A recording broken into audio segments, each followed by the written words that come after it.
రాజుకి బలశౌర్యములు గల యెహోవాకు భూపతులకు అధిపతికి దానియేలు యొక్క దేవునికి మహిమ కలుగును గాక.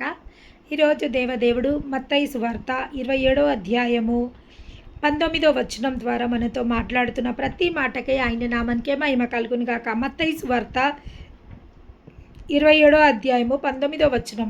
అతడు న్యాయపీఠం మీద కూర్చుండి ఉన్నప్పుడు అతని భార్య, నీవు ఆ నీతిమంతుని జోలికి పోవద్దు, ఈ పొద్దు ఆయనని గురించి నేను కలలో మిక్కిలి బాధపడుతీనని అతని యొద్దకు వర్తమానము పంపెను. దేవదేవునికి మహిమ కలుగునుగాక. ఇక్కడ యేసు ప్రభు యొక్క తీర్పు విషయంలో ఏమి జరిగిందో దాని గురించి ఇక్కడ రాయబడింది. తీర్పు జరిగే ముందల పిలాతు దగ్గరికి, పొంతు పిలాతు దగ్గరికి తీసుకురావడం జరిగింది. ఆయన ఆ యొక్క సంవత్సరం యొక్క న్యాయాధిపతి అయిన ఆ యొక్క సంవత్సరము ఆయన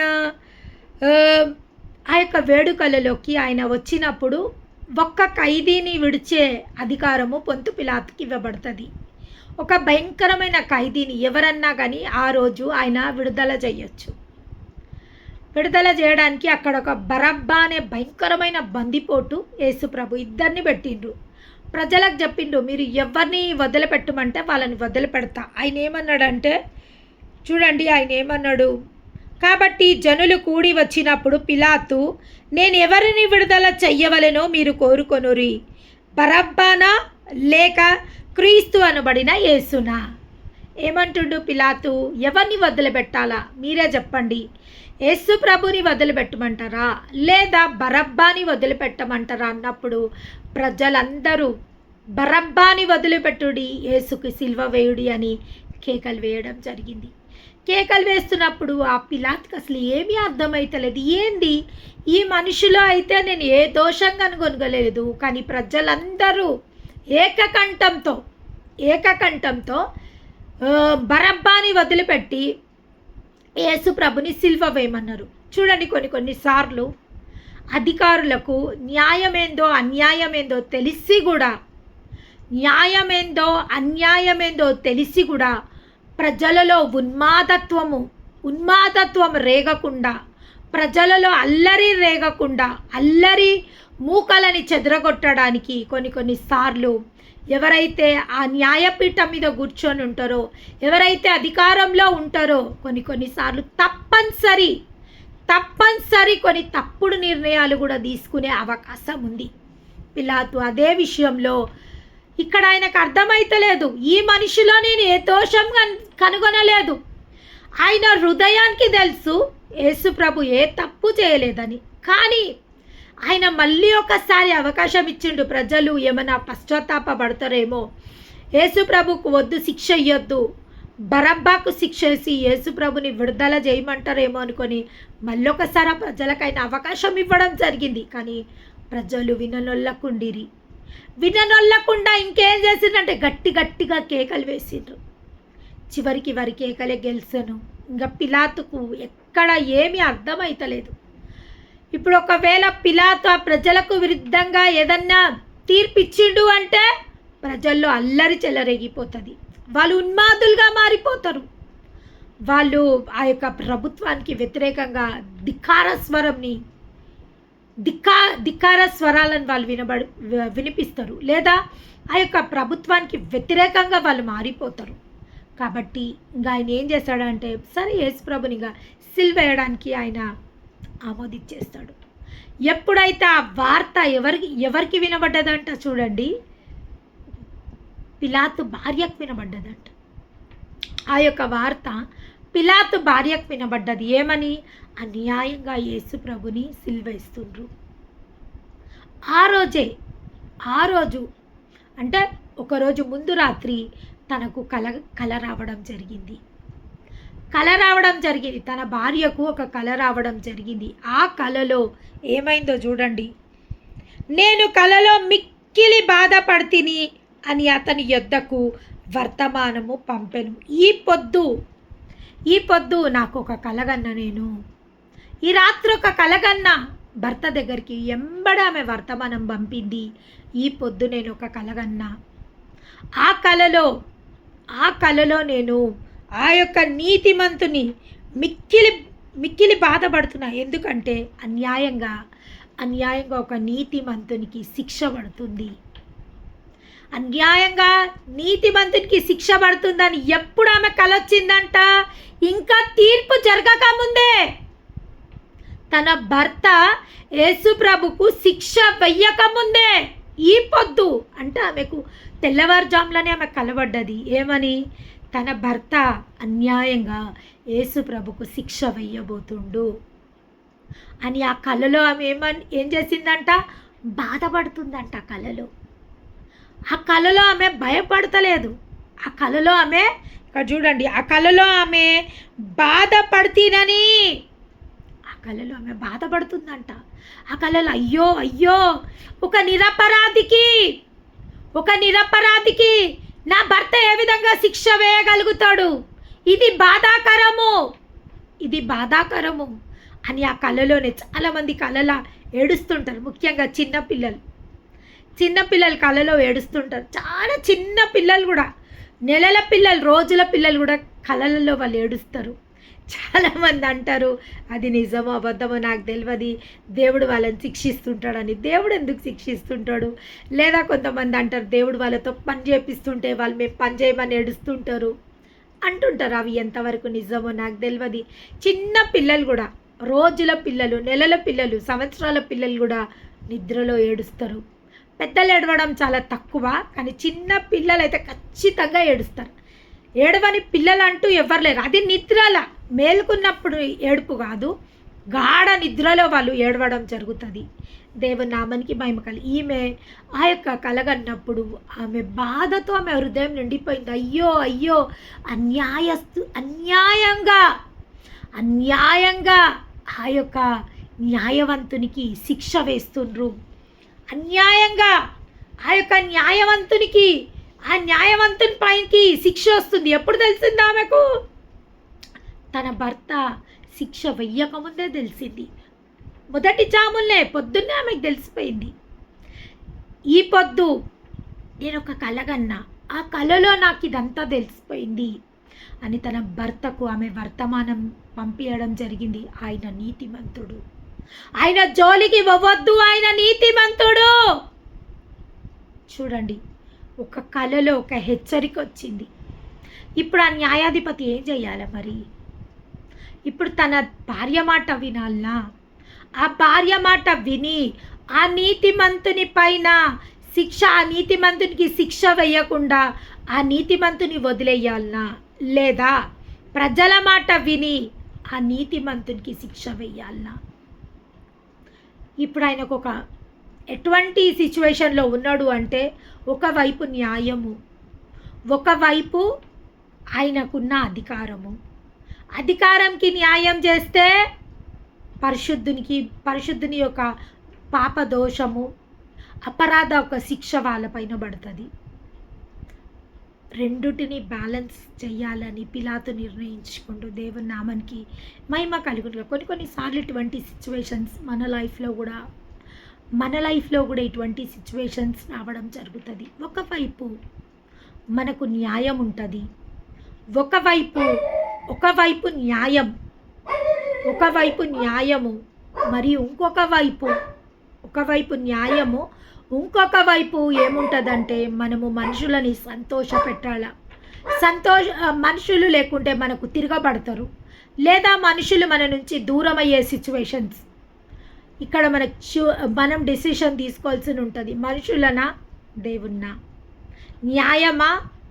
లేదా మనుషులను బాధ పెడితే వాళ్ళు మన నుంచి దూరం అయిపోతారు. కానీ ఇక్కడ మనుషులకు న్యాయం చేయనికని పోతే దేవునికి విరుద్ధంగా మనం ప్రవర్తించిన వాళ్ళమవుతాం. పిలాతు సిచ్యువేషన్ కూడా అదే విధంగా ఉంది.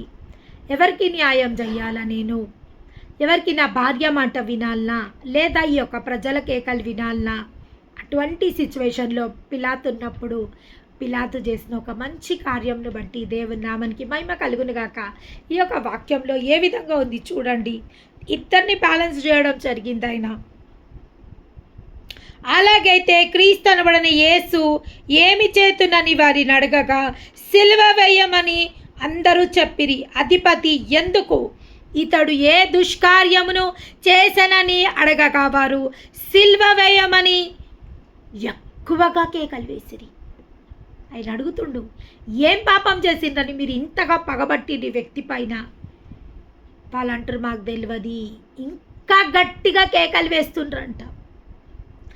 కొన్నిసార్లు మనము దేన్నన్నా న్యాయమైన కార్యముల నిమిత్తం మనం స్టాండ్ తీసుకున్నప్పుడు మనకి అనేక రకమైన వ్యతిరేకతలు ఇంకా ఇంకా గట్టిగా మనని ప్రెషరైజ్ చేస్తుంటాయి. మనం న్యాయం నుంచి తొలగిపోవడానికి, మనం న్యాయం పైన నిలబడకుండా ఉండడానికి ఎన్నో గట్టి ప్రయత్నాలు, గట్టిగా మన వైపు ప్రయత్నాలు జరుగుతుంటాయి. కానీ ఇక్కడ పిలాతు చూడండి, పిలాతు అల్లరి ఎక్కువ కూర్చున్నది, కానీ తన వలన ప్రయోజనం ఏమీ లేదని గ్రహించి చూడండి, ఇంకా సిచ్యువేషన్ చేతిలో నుంచి దాటిపోతుంది. ఎప్పుడైతే సిచ్యువేషన్ చేతిలో నుంచి జారిపోతుంది, we have to take the wise decision.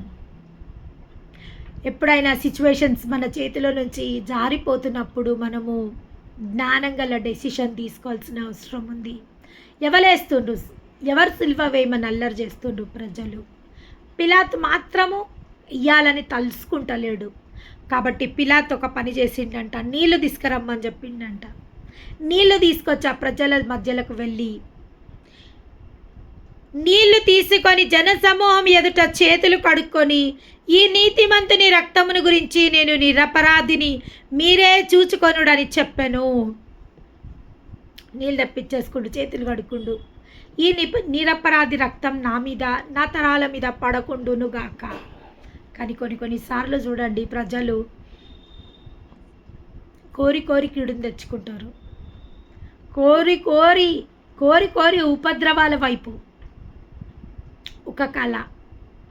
ఒక కళ పిలాతు వంశావళిని కాపాడింది. ఒక రైట్ డెసిషన్ పిలాతుని నిరపరాధిగా ఎంచింది.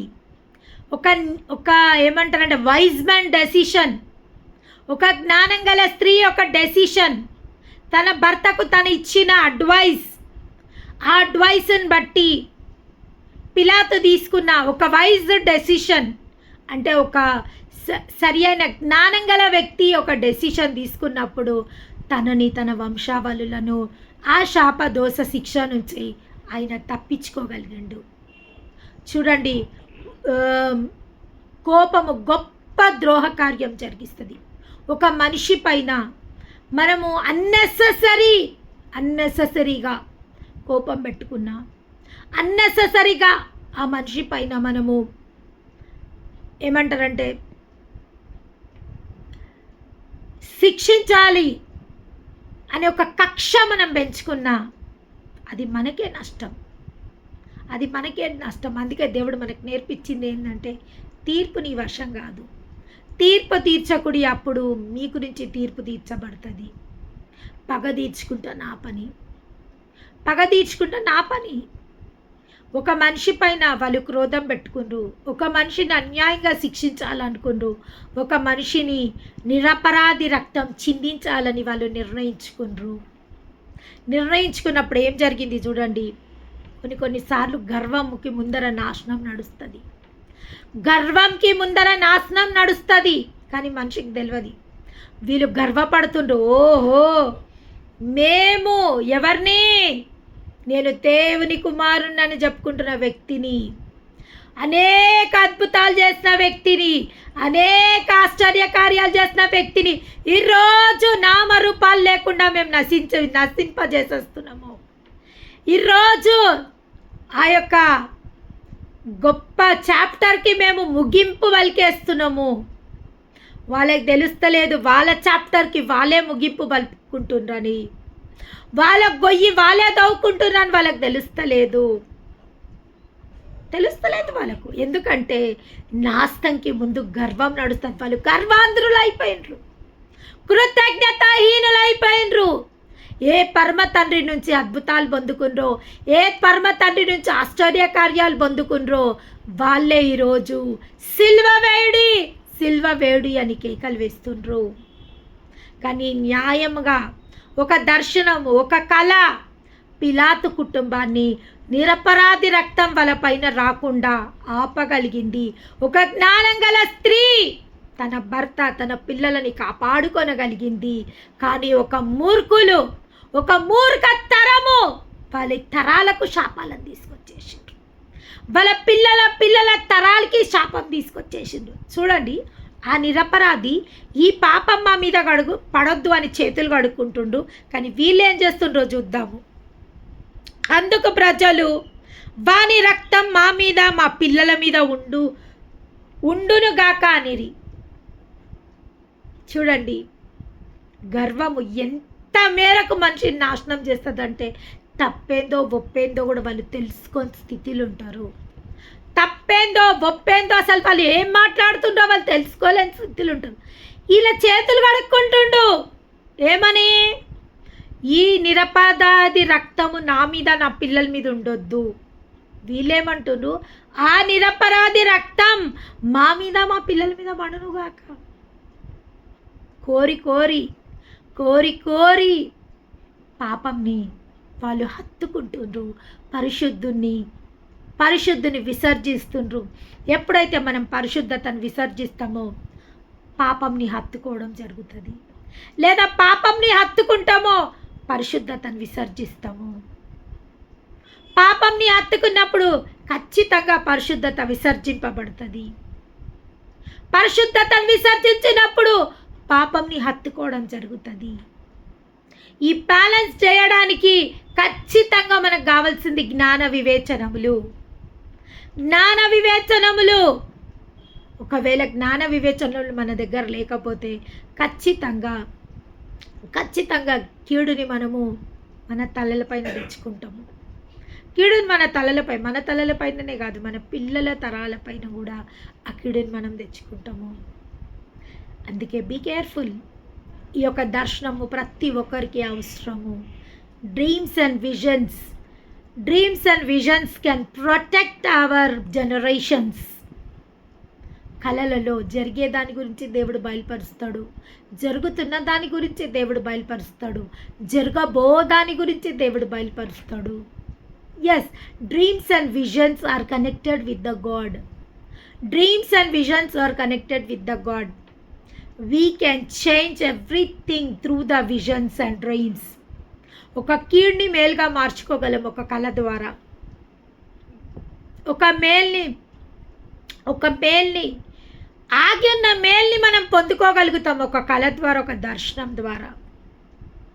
దానియేలు 4 తరాలు దర్శనములు విభజించే వరం ద్వారా 4 తరాల వరకు ఆయన ఆ యొక్క వరాన్ని కలిగి జీవించడం జరిగింది. అనేక అద్భుతాల దర్శనాల ద్వారా ఆయనకు జరిగినాయి. యోసేపు కళల వరం ద్వారా, దర్శన వరం ద్వారా 7 సంవత్సరాలు భయంకరమైన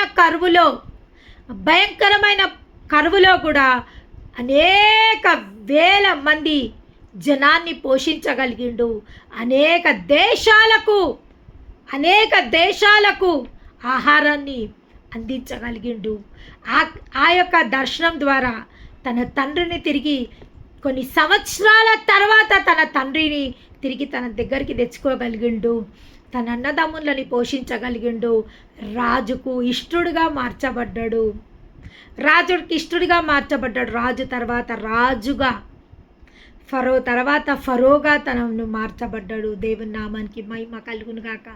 yes, dreams and visions are so powerful. Every believer should have this gift of dreams and visions. ప్రతి విశ్వాసికి ఈ యొక్క దర్శనాలు, కళలను విభించే వరము ఖచ్చితంగా ఉండాల్సిందే.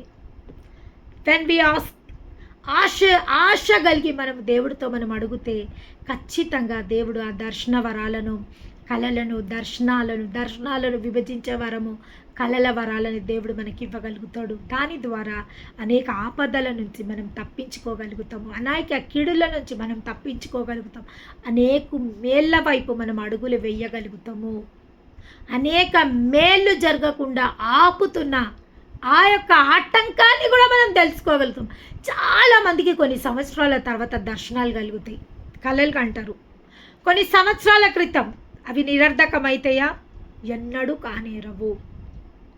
Every dream will fulfil at the time comes. ప్రతి ఒక్క దర్శనము, ప్రతి ఒక్క కళ, చాలామంది మనం పిల్లల కోసం కలలు కంటాము. అది కలలుగానే ఉంటాయా? ఖచ్చితంగా కలలు నెరవేరుతాయి. ఎప్పుడు నెరవేరుతాయి ఆ కలలు?